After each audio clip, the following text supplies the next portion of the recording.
ব্যক্তি ছিল যে ব্যক্তি জীবনে সালাত আদায় করে তারপরে ওই ব্যক্তির জীবনে কোনো ভালো আমল খুঁজে পাওয়া যায় না।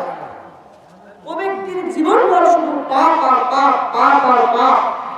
কেননা ওই ব্যক্তি নেকির উদ্দেশ্য এই মাহফিলে বসে নাই। ওই ব্যক্তি এখান থেকে যাচ্ছিল, লোকজন বসা থেকে ওই ব্যক্তি এমনিতেই বসেছে। যেমন আমাদের ভিতর কিছু আছে যে খিচুড়ির জন্য আসে না, আসে যে মাহফিলে যায়, মাহফিল শেষে খিচুড়ি হবে, খিচুড়ির জন্য আসে।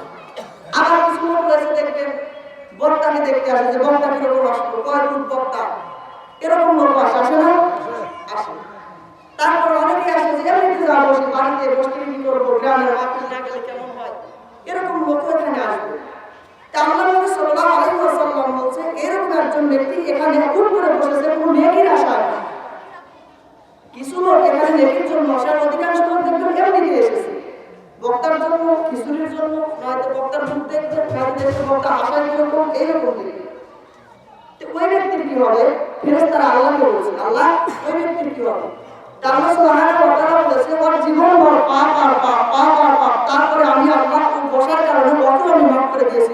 সুবহানাল্লাহ। তার মানে বোঝা যায় এই মাহফিল আসলে কিছু পাওয়া যায়, এই মাহফিল আসলে কিছু পাওয়া যায়। মকবুল হবে না।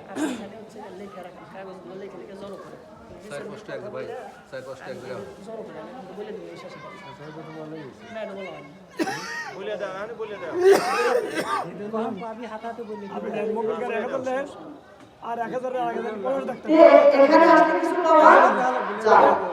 এই মহল্লাটা খুব ছোট, এর ভিতর তো আমার জানা আছে যে এই মহল্লায় কয়েকজন মুসল্লি আছে, প্রত্যেকটা মানুষের সাথে অন্যরকম মহব্বত, অন্যরকম মিল। তার কারণে সবাই মুসলিম।